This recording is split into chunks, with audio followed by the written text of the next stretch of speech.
Olá, seja muito bem-vindo ao Psicologia e Propósito. E no programa de hoje, nós vamos conversar sobre um tema que tem afetado cada vez mais pessoas no dia a dia, o burnout.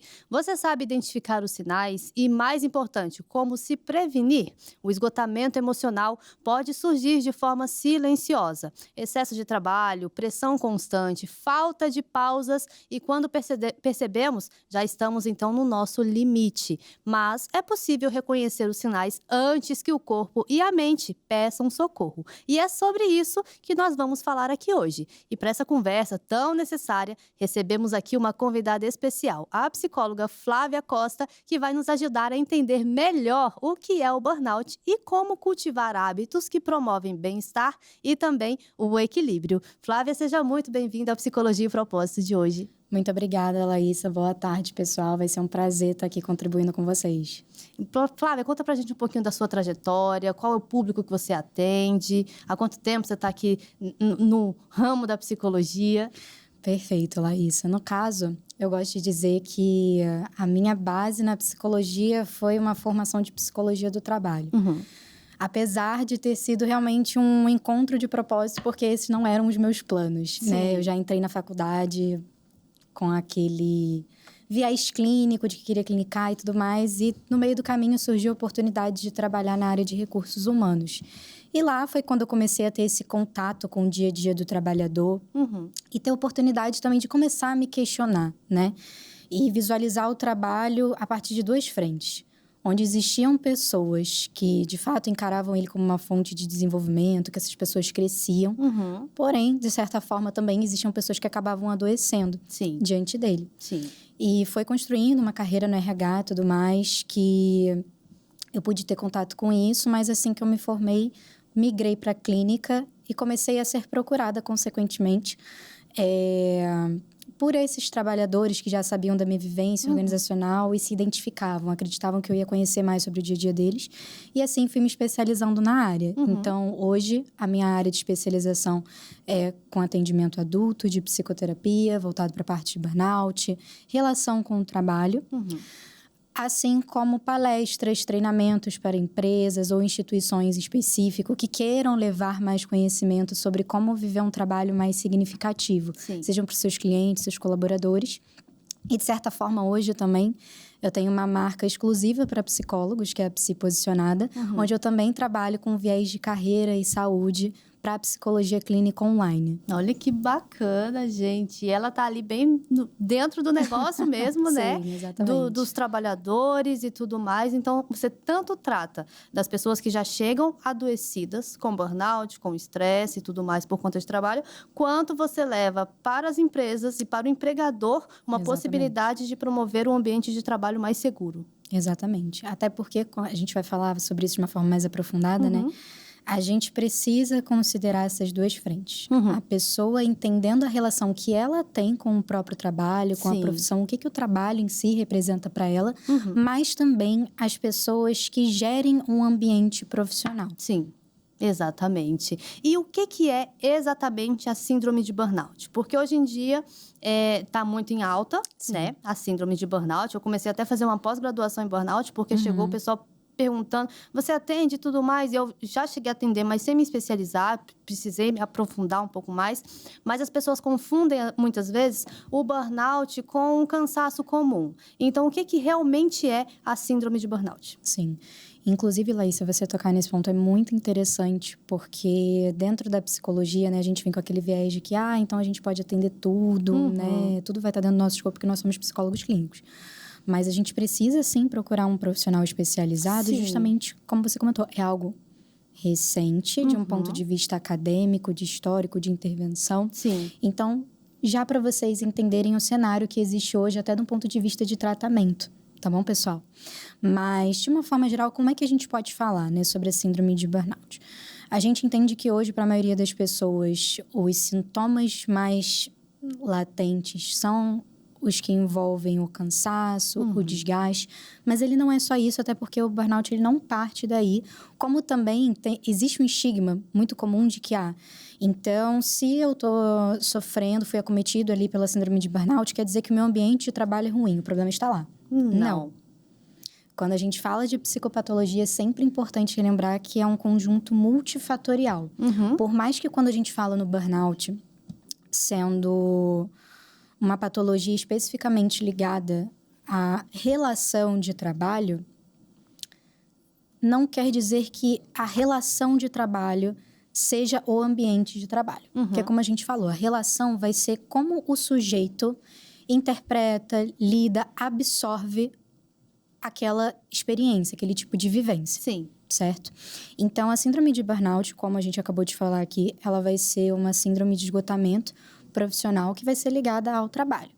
Os principais sintomas vão ser esse desgaste físico, cognitivo, mas quando a gente pensa no burnout, nós trabalhamos a partir de 3 dimensões diferentes e eu acho que isso traz um destaque muito importante até para a gente ir desmistificando muitas informações que a gente tem por aí hoje. Então, a mais conhecida seria esse ponto da exaustão mesmo. Sim.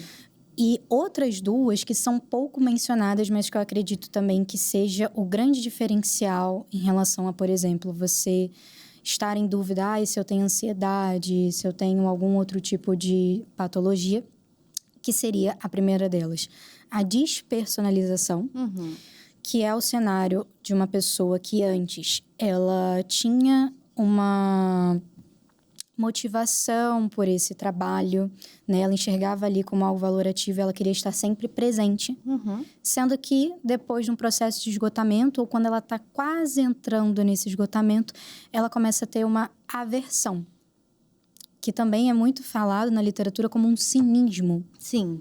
Né? A pessoa, ela tenta, de qualquer forma, evitar tudo que represente o trabalho. Então, pode ser o ambiente, as relações, pequenas atividades. Sim. E algo que, às vezes, eu escuto muito na clínica, né? Por exemplo, hoje, a maior parte dos trabalhos, querendo ou não, a gente utiliza tablet, celular, etc. Infelizmente, não são todos os locais de trabalho que separam, né? Pedem para o colaborador utilizar o pessoal. E a pessoa fala, nossa, Flávia, chega um momento do meu dia que eu não aguento mais olhar para o celular. Que as pessoas da minha família estão tentando falar comigo, mas só de eu ouvir a notificação do WhatsApp, eu já me sinto tenso. E sem contar que não tem mais aquele limite do que é o trabalho e o que é o meu tempo livre. Exatamente. O que é o meu tempo de descanso. Eu tô em casa e daqui a pouco o celular tá tocando. E é o meu chefe. E as pessoas não sabem que você não tem obrigação de responder se você não tá no seu horário de trabalho, né? Exatamente. Mas fica aqui. Ai, meu Deus, se eu não responder? E se eu não responder? Não, você chamar a atenção. Então me dá aqui, deixa eu responder logo. E vai 24 horas vivendo em prol daquele trabalho. Chega uma hora que você não dá conta mais. Exatamente. Ou quando a pessoa também acaba não se colocando nessa situação, né? Porque nós vamos ter diferentes perfis ao abordar o burnout, né? Como a gente falou, existem pessoas que realmente vão ser acometidas ali unicamente pelo tipo de cultura. Sim. E elas se sentem pressionadas a corresponder àquilo. Ou pessoas também que, inclusive, por já terem passado por diferentes culturas de trabalho que pregavam esse tipo de conduta, elas entendem aquilo ali como ser a maneira de mostrar serviço, Sim. né? Ser a única forma de demonstrar interesse, comprometimento pelo trabalho e acabam atravessando o limite de outras pessoas, né?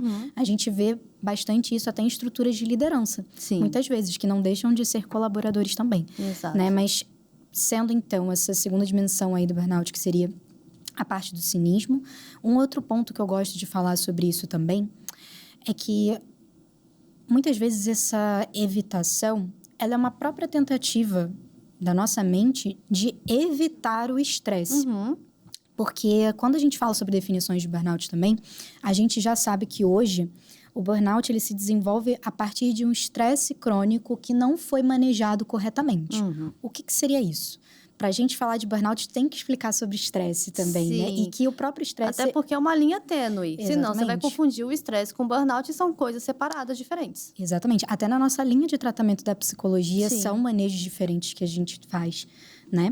Mas o estresse, pessoal, acaba que ele também existem muitos estigmas, né? Hoje em dia, se você perguntar para uma pessoa, o estresse é bom ou ruim? Com certeza ela vai falar que é ruim. Sim. Nossa, eu não aguento mais, eu fico estressada a maior parte do tempo. Mas, na prática, o estresse nada mais é do que uma estrutura adaptativa que o nosso corpo desenvolveu ao longo dos anos para nos avisar quando estamos diante de algo novo, diante de algo ameaçador. E se a gente olhar para o nosso dia a dia? Coisas novas que acontecem. sempre está acontecendo uma coisa nova. Exato. Então, de certa forma, o estresse, ele faz parte do nosso dia a dia. O que muda? Como nós lidamos com ele, né? Que seriam aí esses recursos de enfrentamento. Agora, entendido, né? O estresse faz parte da vida. Quando a gente pensa, por exemplo, na própria condição do trabalho. O trabalho, ele sempre vai ser um ambiente estressante. Você pode estar no melhor local, com a cultura organizacional mais alinhada, mais ética. Ainda vai ser estressante porque é algo que exige ação, movimento, exige você estar sempre resolvendo algum tipo de problema. Qual o trabalho que a gente tem que não serve para resolver um problema ou nosso ou de outras pessoas? Se não tiver que resolver um problema, você tá trabalhando errado. Exatamente. Não tá trabalhando direito. E acho muito interessante, né, a gente abrir essa pauta para entender também, pessoal, que como é que a nossa mente funciona, né? A nossa mente, ela vai funcionar a partir de padrões. Sabe por que é difícil a gente começar a fazer algo novo? Por que é difícil, às vezes, a gente ser constante? Porque a nossa mente, ela busca comodidade. Ela quer o que ela já conhece, o que ela já experienciou.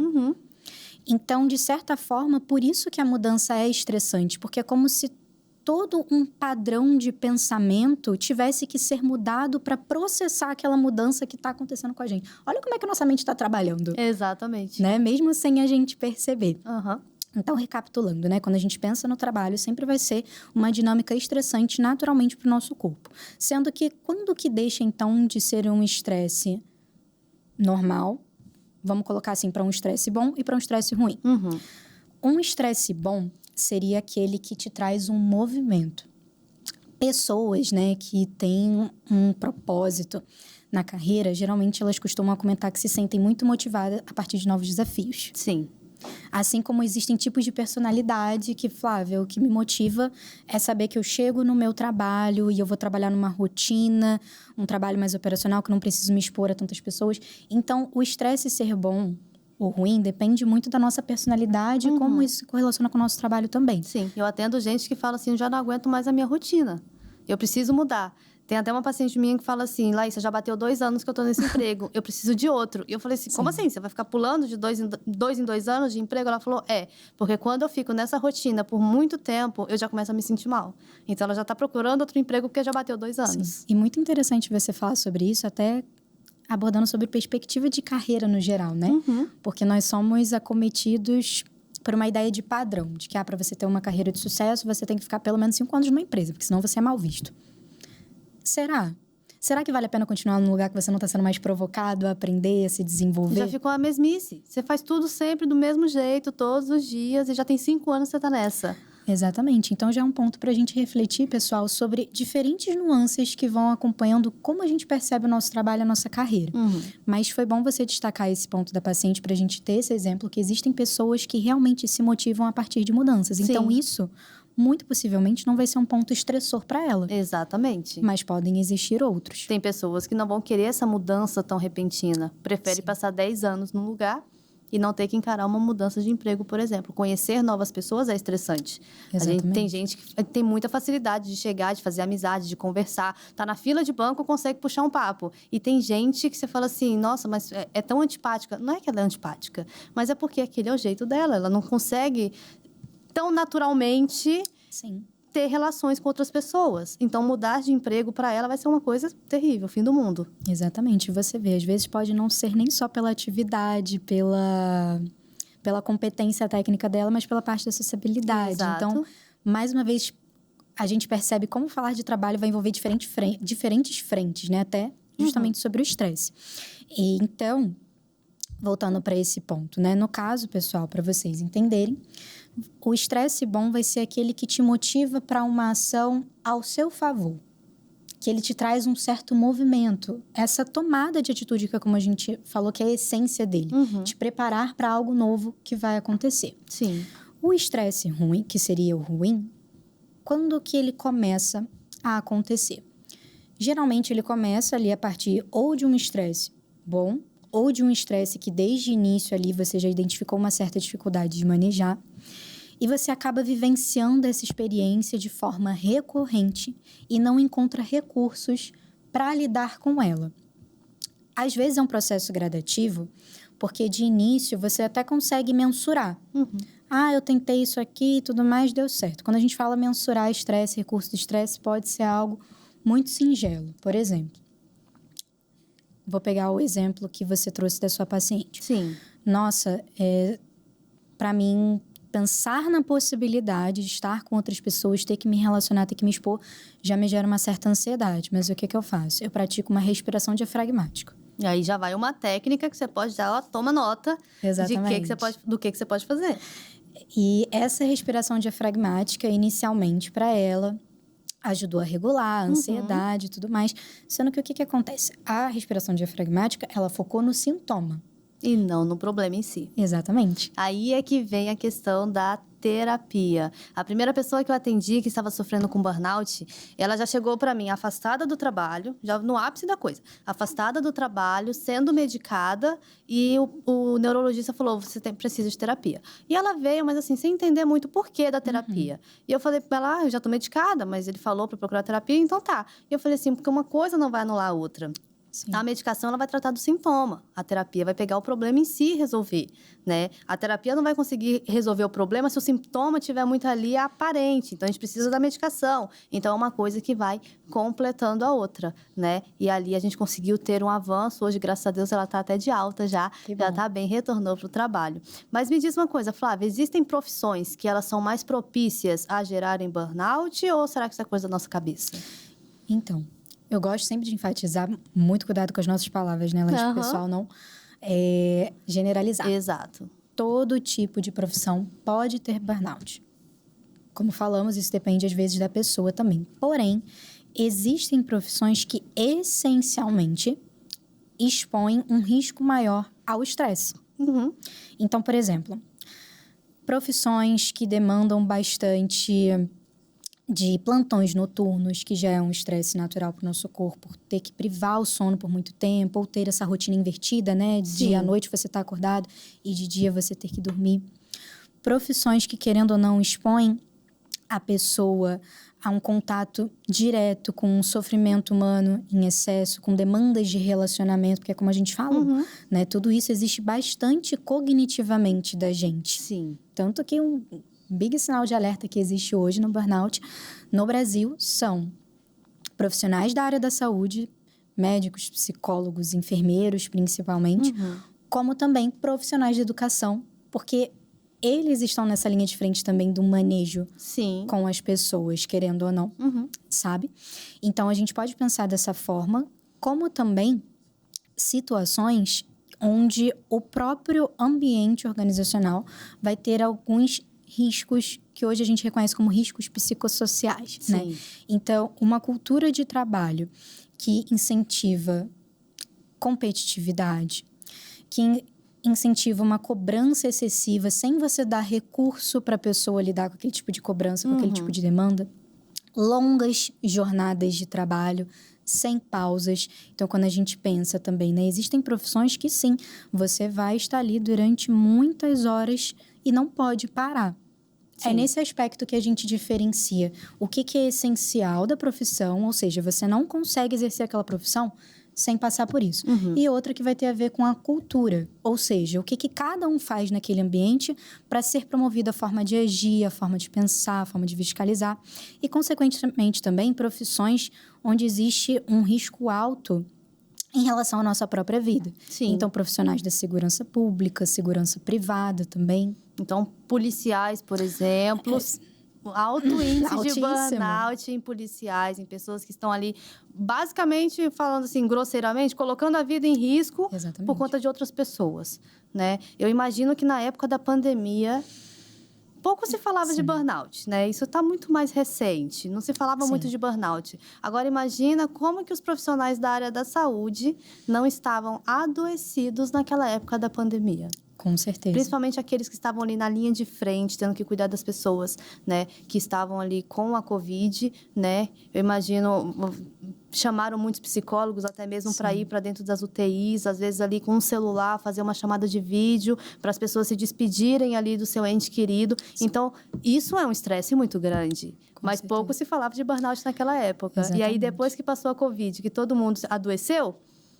É frescura. Tava no ápice do negócio, você tava bem. Como é que agora Exatamente. você tá mal, né? Então, falta também um pouquinho de empatia das outras pessoas também em relação a isso. Sim, falta empatia e falta entendimento também, porque quando a gente está falando aqui até mesmo do estresse.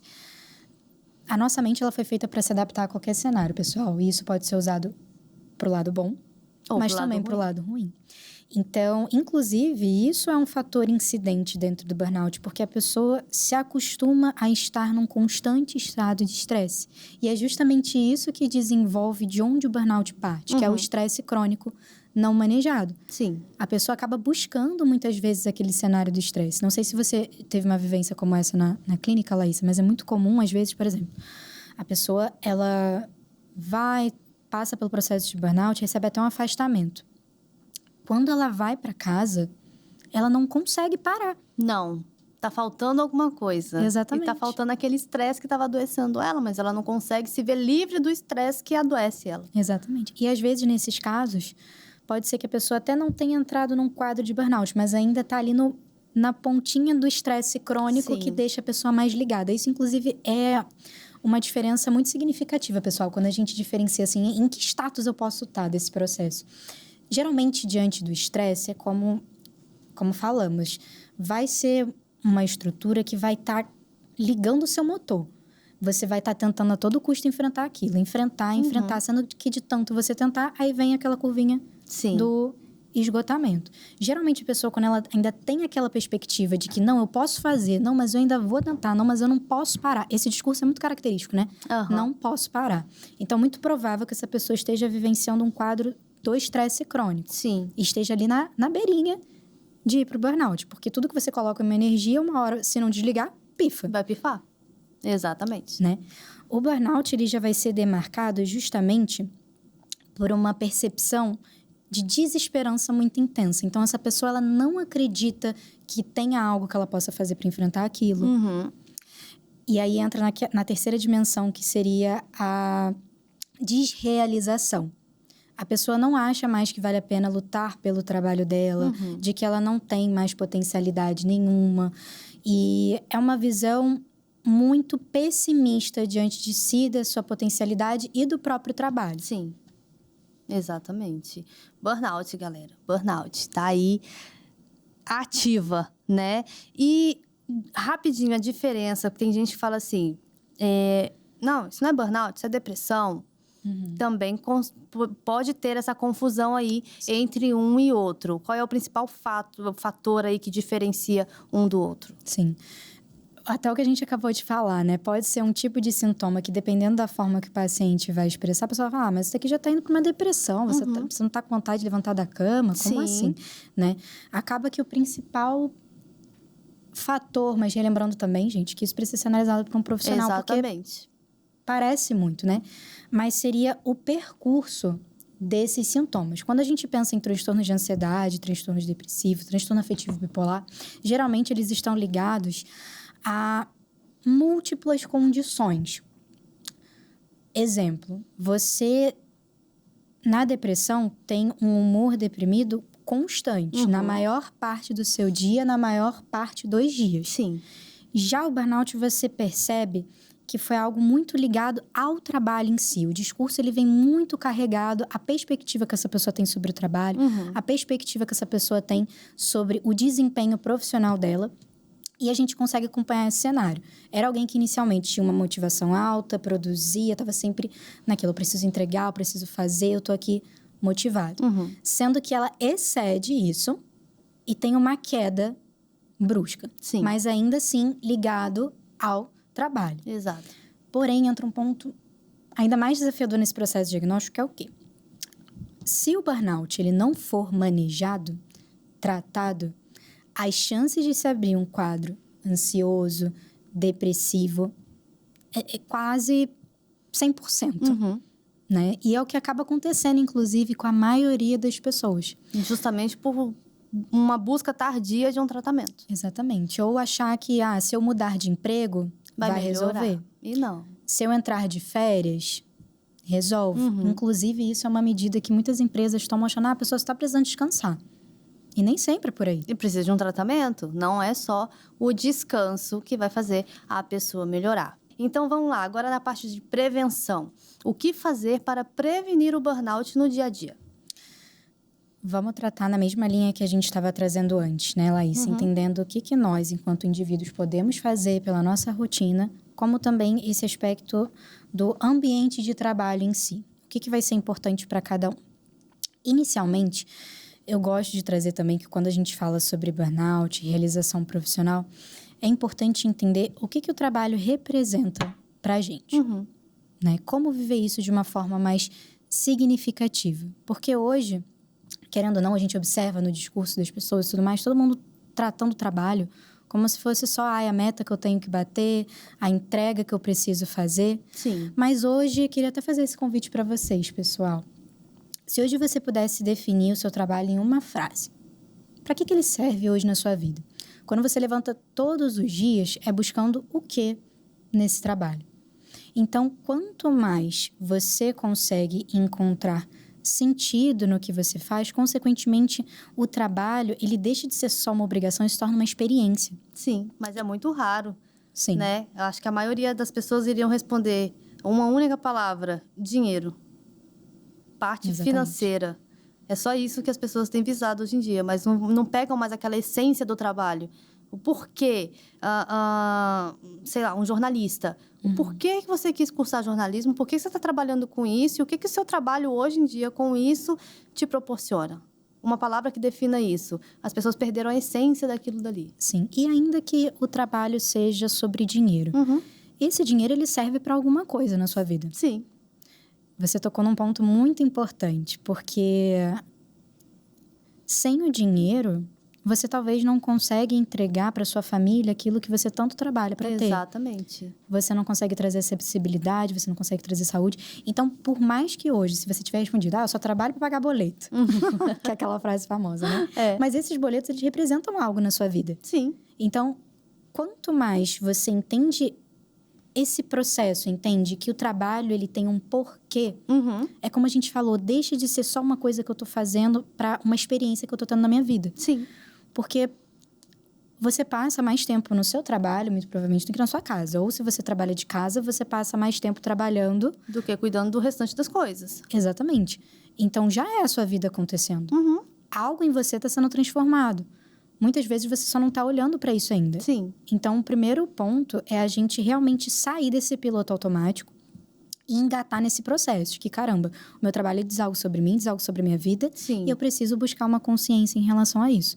Uma técnica que eu gosto de impulsionar muito na clínica, né, e até nos outros projetos que eu tenho com as empresas, é a gente voltar àquele hábito que geralmente as mulheres têm na infância, né, de escrever diário. Sim. De existir o nosso diário profissional. Exato. Até para você conseguir acompanhar essa trilha de que, caramba, como é que eu me senti no meu trabalho naquele dia? E a gente criar realmente esse hábito de, antes de começar o dia, deixa eu pensar o que eu estou esperando de mim enquanto profissional, enquanto pessoa. E ao finalizar, você querendo ou não fazer essa revisão. De, nossa, a minha produtividade correspondeu ao que eu estava esperando? Por que não? Para entrar num processo mais consciente mesmo. Em relação à parte da rotina, também é essencial, pessoal. E óbvio que o que eu estou falando aqui é para a gente pensar a partir de possibilidades. Nem todo mundo tem a mesma rotina, nem a mesma condição, mas a gente precisa pensar no que, até que ponto a gente consegue chegar. Sim. Né? Então, eu falo que tem ali o trio maravilha da saúde mental, que é atividade física, alimentação nutritiva e sono de qualidade. Mas quando a gente chega falando isso pro paciente ali na terapia, todo mundo fala assim, ué, mas eu vim procurar o quê? Um clínico geral ou um psicólogo? Eu sempre brinco que na primeira... Brinco não, isso é verdade. Na primeira sessão com a pessoa, a primeira coisa que eu falo é, quando foi seu último check-up? Ah, não, a queixa dela é tristeza. Estou muito triste, estou desmotivado, estou isso, estou aquilo. Aí a gente pergunta desse jeito, né? Como é que tá a sua alimentação? Quantas horas você dorme por noite? Ah, eu durmo 3, 4 horas. Oh, tá. Quando foi seu último check-up? Ah, tem 2 anos. Tá bom, então a primeira coisa que você vai fazer um check-up, vai fazer uma atividade física, busca alguma coisa para fazer, nem que seja uma caminhada apenas, mas faça alguma coisa.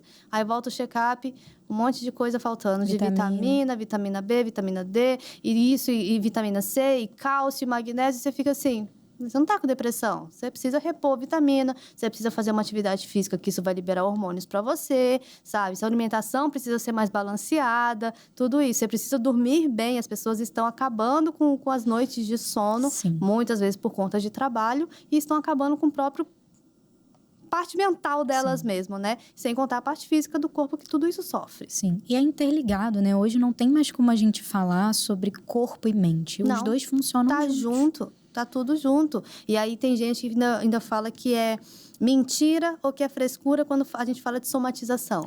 Isso é mentira. Isso é mentira. E aquela dor que tá ali no seu pescoço, ó, muito tempo que você fala assim, meu travesseiro tá bom, o colchão tá novo e essa dor tá aqui. O que deve ser isso? É um estresse que você não está sabendo lidar? Exatamente. É alguma coisa, aquela enxaqueca que está ali te acarretando já tem tempo, vira e mexe, e geralmente não conseguem fazer a relação entre isso. Sim. Mas geralmente foi algum estresse exacerbado que passou no trabalho, desencadeou a crise de enxaqueca. Mas não, é natural. Eu já tenho enxaqueca, sofro com isso desde os meus 10 anos, 17 anos. Todo mundo sente. Exatamente. Todo mundo tem enxaqueca. Não é. Então, são coisas que precisam ser observadas, que isso também é o seu corpo alertando. Exatamente. Então, a gente se atentar a esse trio maravilha aí, que é a base da nossa saúde, querendo ou não, e eles interferem diretamente, pessoal, na regulação das nossas emoções e dos nossos hormônios, que são processos diretamente ligados a gente se prevenir em relação ao estresse. E prevenindo em relação ao estresse, a gente previne o burnout. Sim. Outro fator importante também, Laísa, que logo quando você começou o podcast, você falou a importância das pausas. Sim. Né? Porque, pessoal, o trabalho, ele precisa ter início, meio, fim e pausa. Entre esse processo de você começar e você terminar, você precisa parar. Primeiro porque a gente não tem essa capacidade de foco e atenção. A gente não sustenta isso por muito tempo. Exato. E a gente precisa ter a percepção, como a gente falou, de que a gente está vivendo. Porque só quem veio aqui para esse mundo com a única função de produzir são máquinas. E eu ainda gosto de trazer essa referência na terapia, nos treinamentos, né? De que até a máquina tem bateria. Ou a máquina tem uma hora para desligar sozinha. Exato. Deixa ela superaquecer para ver se ela continua fazendo o trabalho dela. Exatamente. E a própria máquina, às vezes, precisa da manutenção. Exato. Precisa de alguém para ir lá trocar o óleo dela. E a manutenção é feita desligada, nunca ligada. Exatamente. Perfeito. Então, a gente precisa ter essa noção de que o parar é normal. Não tem problema você parar, não tem problema você querer descansar. E aí entra um outro fator primordial que tem sido cada vez mais prejudicado, sejam ali por questões também, né? A gente entende socioeconômicas de pessoas que às vezes, por exemplo, levam 2 horas para chegar no trabalho, 2 horas para voltar. Então, acabam tendo tempo de lazer e descanso comprometidos. Sim. Porém, temos uma outra instância também de pessoas que às vezes não colocam o limite para o trabalho terminar. Então, pessoal, um aviso. Dentro da possibilidade de vocês, é muito importante que vocês se permitam o ócio de não fazer nada. Porque hoje também, dificilmente a pessoa fica sem um celular. Não fica. Então, tá ali ligado nos estímulos o tempo todo. Exatamente. E essa questão da pausa é interessante porque eu sempre falo isso. Se você não se permitir viver uma pausa, você vai ser obrigado a viver uma pausa. E é melhor que você se permita viver do que você ser obrigado a viver ela.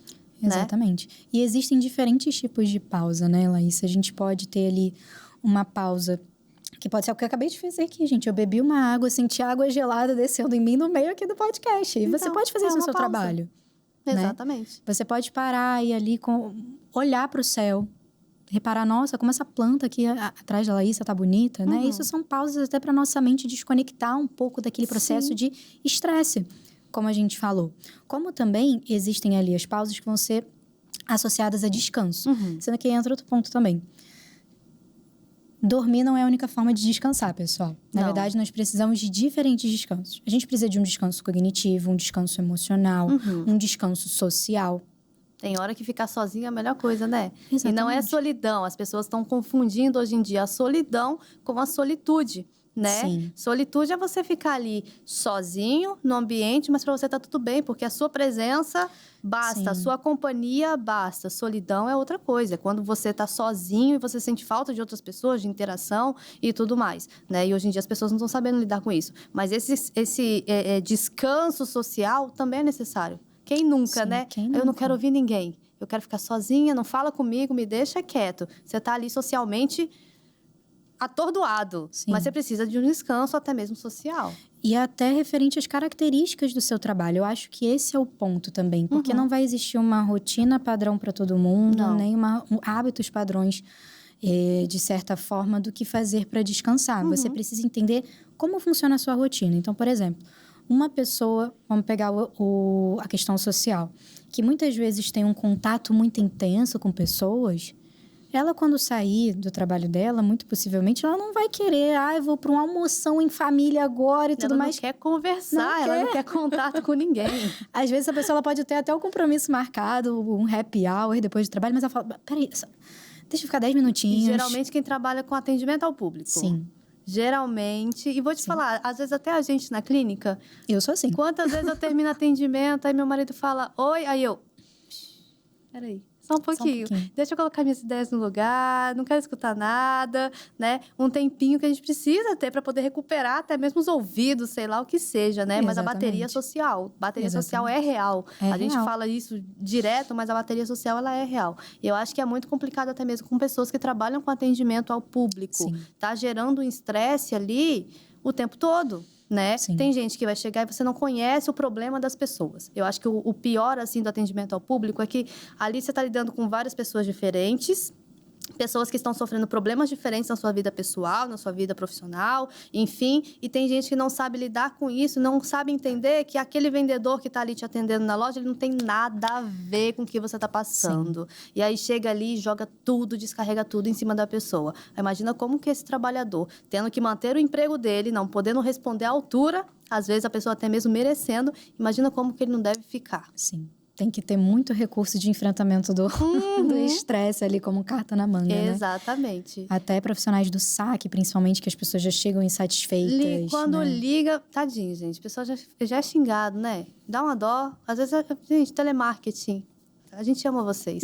Vocês merecem todo o amor do mundo. E é um prêmio que a gente tem que aprender. A resiliência de vocês também, né? Mas acaba que é um público que hoje também sofre. Exato. Ativamente. É um estresse tremendo. E um outro assunto também dentro do burnout, que eu até já passei aqui pelo CJC News, em uma entrevista com o Anderson. E a gente falou sobre o burnout, e aí ele me fez uma pergunta que ficou meio polêmica, que gerou até um vídeo aí na minha rede social, que ele falou assim, e as mães? As mães podem passar por burnout? E aí eu falei que sim, que mães podem sim passar pelo burnout, burnout materno. Você consegue falar um pouquinho pra gente a respeito, por exemplo, disso, do burnout materno? Então, hoje, quando a gente pensa nesse processo da literatura, da definição do burnout, né? A gente entende que burnout em si vai ser ligado ao ambiente de trabalho. Inclusive, essa é uma discussão que é atual, tá, gente? Vocês estão tendo acesso atual aqui na psicologia, né? Porque foram anos de pesquisa, com estudos bem fundamentados, etc., que relaciona justamente esse fator, como a pessoa se sente em relação ao trabalho, ao ambiente de trabalho, e o esgotamento que ocorre a partir disso. Sim. Já no contexto materno, parental, tem pessoas que falam até agora conjugal também, que eu já vi. A gente entende que pode ser um processo estressor. Sim. Né? A pessoa chegar a um ponto de esgotamento, porque é um fator importante também. Nem todo esgotamento, ele é o burnout. Sim. Como falamos aqui também, nem todo tipo de estresse é o burnout também. Então, pode ser, né, que um dia a gente entenda que existe um burnout que é materno, existe um burnout que é parental. Pode ser que sim, pode ser que o burnout ele seja ampliado por um espectro, né? Assim como, por exemplo, o transtorno do espectro autista. Sim. Antes era algo menor, ligado ao Asperger e tudo mais, e hoje a gente entende que tem diferentes frentes. Exato. Então, de um ponto de vista científico, como o burnout ainda é algo novo, a gente pega aí mais ou menos a década entre 50, 70, que a gente começou a mapear isso. Para vocês terem ideia, gente, o burnout ele foi reconhecido pela OMS ano passado, né? Sim. Como uma doença, de fato, ocupacional, etc. Então, é tudo muito novo. Pode ser que isso seja protocolado em si como algo do espectro do burnout, mas o que a gente tem hoje, a nível de literatura científica, que seria que o burnout ele é ligado a trabalho. Sim, sim. Né? Então, talvez esse esgotamento das mães, a gente não pode realmente colocar isso, dar um nome como burnout. Mas é um estresse materno, um esgotamento materno. Isso. É isso aí. Até então. Pode mudar, porque ciência está sempre em transformação. A gente está gravando isso aqui hoje, quando da semana que vem mudou. Exatamente. E os familiares? Eles podem apoiar alguém que está passando por burnout? Como apoiar essa pessoa que está ali dentro da sua casa, talvez está já afastada do trabalho, Sim. já está em sofrimento? Como que ela apoia essa pessoa? Nossa, seria um apoio fundamental, né, Laísa? Porque muitas vezes a gente percebe, até em terapia mesmo, né, que uma grande frustração que o paciente traz é que ele não é compreendido, que as pessoas não entendem o porquê que ele não está mais se sentindo disposto a trabalhar, ou também porque ele está trabalhando em excesso. Então, acho que o primeiro ponto que a gente pode se atentar, pessoal, é a crítica. O cuidado, né? Como isso é colocado. Porque existem diferentes formas da gente comunicar uma pessoa que talvez ela pode estar tendo um comportamento excessivo. Sim. Ou que você pode estar simplesmente preocupado com ela, né? Como a gente falou, o cenário do burnout é o quê? Geralmente uma pessoa que está lá em cima, depois ela ficou lá embaixo. Você se assusta. Então, atenção à forma que a gente vai comunicar isso. E eu acho que um ponto fundamental também, que a gente não pode esquecer, é mostrar para essa pessoa o quanto a vida dela é importante para você. Porque a pessoa que ela está num processo de burnout, muito possivelmente, ela está presa numa lógica de que ela só tem valor a partir do trabalho. Então, muitas vezes, ela ama a família dela, mas ela acredita que se ela falhar no trabalho dela, a família dela vai achar que ela não... que ela errou, que não tá valendo a pena o que ela tá fazendo. E a utilidade dela passa a ser duvidosa. Eu só sou útil se eu trabalho. Se eu não trabalho, eu não sou útil. Mas quem é você? Você trabalhou a vida toda? Claro que não, né? Então, você tem uma essência, você tem uma utilidade além da sua vida profissional, né? Então, acho que o acolhimento, então, da família que fará completamente a diferença. Sim, e ressaltar justamente isso que você falou, né? Você elogiar a pessoa não pelo que ela faz, não pelo que ela tem, mas pelo que ela é. Como ela faz você se sentir... Esse aspecto aqui, por exemplo, você quer que uma pessoa conviva mais com você. Ressalta para a pessoa o quanto a companhia dela é importante. O quanto, nossa, pai, quando você tá aqui comigo, o ambiente fica outro. Eu sinto saudade de contar as coisas. Como é que você tá? Ou, minha esposa, né? Quando a gente tem a oportunidade de sair junto, eu sinto que minha semana fica muito mais leve. Ressaltar esses momentos de conexão. Sim. Né? A pessoa vai se sentir útil, não só pelo que ela pode oferecer, mas pelo que ela realmente é. E como falar sobre isso com colegas de trabalho, com o chefe, com o coordenador? Até porque no ambiente de trabalho você chega e fala assim, olha, eu acho que eu estou ficando esgotado, ou então já fui até um neurologista ou um psiquiatra, estou fazendo terapia e o meu diagnóstico é esse, tal. Como falar? Porque o julgamento vem. Sim. Sempre. Até porque, muitas das vezes, a empresa precisa do funcionário para gerar um lucro. Exatamente. Sem o funcionário, se o funcionário se afastar ou se a produtividade deles for menor, o lucro da empresa, consequentemente, vai ser menor porque o funcionário não está oferecendo aquilo para o que ele foi contratado. Então, tem gente até que não consegue falar para os seus superiores que está passando por algo disso, com medo de ser demitido ou sofrer uma represália. Mas como, então, comunicar ali os seus superiores, coordenadores, chefe, liderança, que você está passando por um problema assim? Nossa, esse tópico é importantíssimo. E assim, eu vou ser muito sincera com você e com vocês, pessoal. É muito importante a gente considerar se vale a pena comunicar isso ou não. Porque dependendo do estado emocional que você está, a crítica que você vai ouvir... vai te arrasar com você. Exatamente. Então, você conhece a cultura do local que você trabalha? O que costuma acontecer quando essas pessoas recebem essa demanda de saúde mental? Como é que é a postura da sua liderança? Se existir um setor, por exemplo, que não o RH, mas um setor de compliance, você queira abrir esse ponto e você se sinta mais seguro, é um caminho. Então, inicialmente, você considerar se vai ser um local que vai te prestar algum tipo de acolhimento. Ou se, no caso, você entender que não vai prestar esse acolhimento para mim, mas eu me sinto bem, independente do que eu vou ouvir, ok. Mas, de uma certa forma, é importante comunicar para a empresa também ter conhecimento do que está acontecendo. Sim. Né? E para você ter registro também, em caso, né? Porque existem direitos a partir do burnout, tá, pessoal? É importante vocês saberem isso também. Agora saiu do DSM e o burnout também entrou no CID, né? Exatamente. Então, realmente é uma doença ocupacional, não se trata mais somente de um transtorno, mas é realmente uma doença ocupacional. Exatamente. Então, posteriormente, se vocês quiserem recorrer, né? Entrar num processo com a instituição em si, é muito importante que tenha passado por esse passo a passo, que houve essa tentativa de comunicação para a empresa, de que algo está acontecendo, né? Mas, de certa forma, eu acredito que precisa ser uma decisão muito pensada. Sim. Tá? E entender até que ponto você quer expor isso. Né? Você não precisa fazer nada que você sinta que possa ser usado contra você depois, que você não se sinta confortável de dizer. Mas, de uma certa forma, é importante levar isso para a empresa ter conhecimento, até porque pode existir um dia que você não está se sentindo bem, pode acontecer alguma situação no ambiente de trabalho que você tenha que se ausentar e você falar, poxa, eu vou precisar dar uma pausa aqui, vou sair, daqui a pouco eu retorno, e pessoas próximas a você terem conhecimento dessa demanda até para poderem te acolher, às vezes darem um suporte. Então, eu acho que a minha principal orientação seria: selecione para quem você vai falar isso, da maneira que você se sentir seguro e que deixe isso muito bem protocolado também. Exatamente. Até porque vai que chega num estágio assim mais avançado e, por exemplo, a pessoa precisa ser desligada do trabalho. Ué, mas foi de uma hora para outra? E às vezes ela já vem enfrentando isso há muito tempo. E qual é o propósito, né? Como fala aqui, psicologia e propósito dentro da Bíblia. Olha, Laísa, mas burnout não é uma coisa tão atual, né? Começou a ser reconhecido há 2 anos atrás, ano passado? Pois é.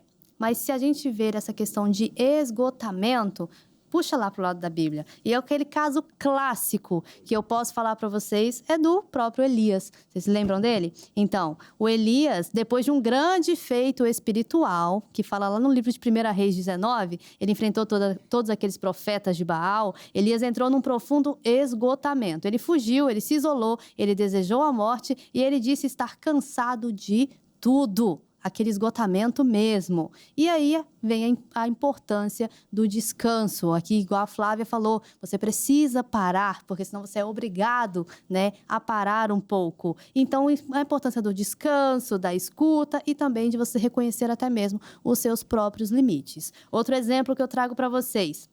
Moisés estava ali completamente sobrecarregado, né? Liderar todo aquele povo ali no Egito. No Egito não, no deserto, depois de ter saído do Egito, aquilo ali não foi fácil. E era gente cobrando, gente insatisfeita com a comida, gente querendo mais água, e ali foi. E até que chegou o sogro dele, o Jetro, e falou para ele que ele estava atendendo o povo sozinho o dia todo e que ele não podia fazer isso. E Jetro fala, você vai acabar se desgastando. O que isso significa aí pra gente?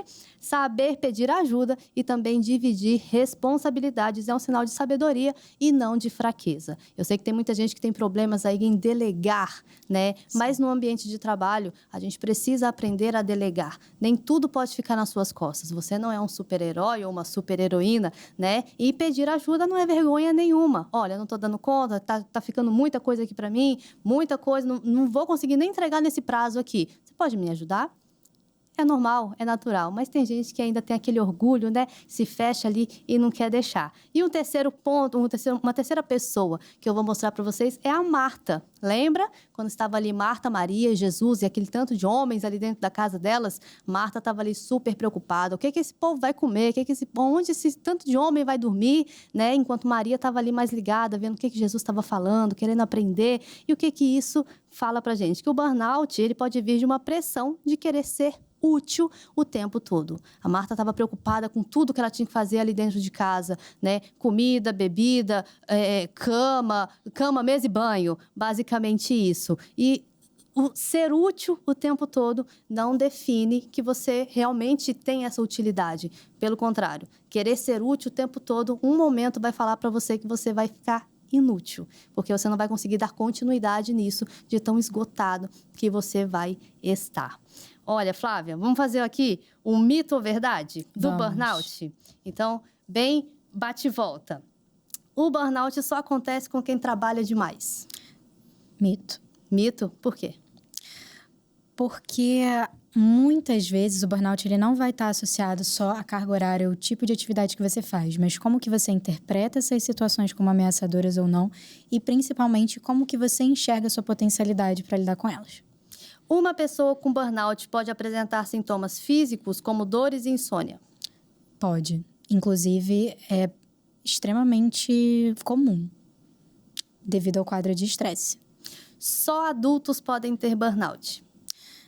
Isso também é um processo que vamos usar a nossa palavrinha da psicologia, o depende.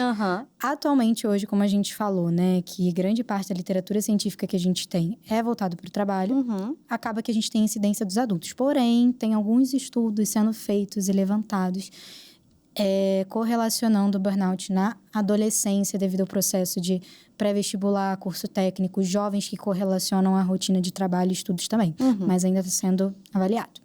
Burnout e depressão são a mesma coisa. Isso foi falado aqui, hein? Não.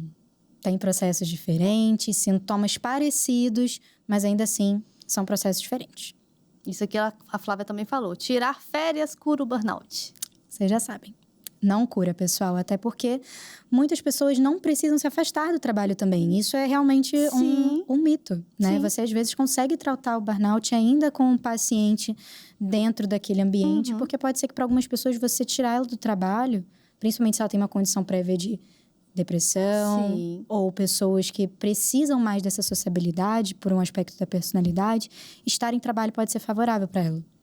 E, por último, o burnout pode ser prevenido com autoconhecimento e limites saudáveis. Com certeza. Tá aí na nossa base, até para a gente conseguir entender, como falamos, o impacto do trabalho na nossa vida, como que a gente reconhece as nossas potencialidades a partir dele e, principalmente, o que a gente deixa para o mundo através do nosso legado também, né?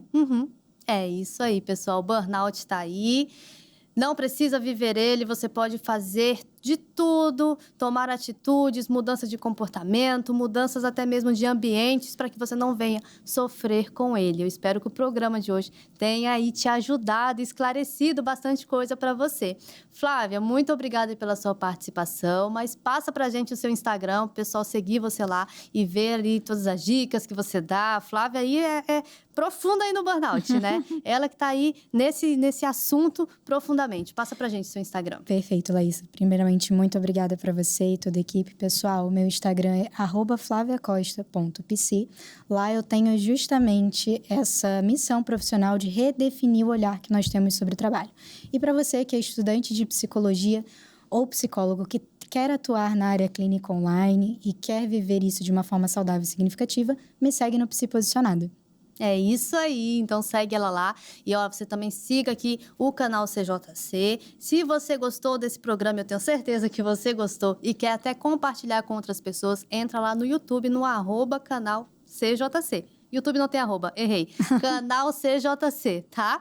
Entra lá e compartilha com todo mundo, que eu tenho certeza que da forma que ajudou você, vai ajudar outras pessoas também. E todo mundo aí vai conseguir se viver livre do burnout. Pessoal, obrigada pela sua companhia aqui. Até esse finalzinho. E a gente se vê novamente no próximo Psicologia e Propósito. Até a próxima e fica com Deus.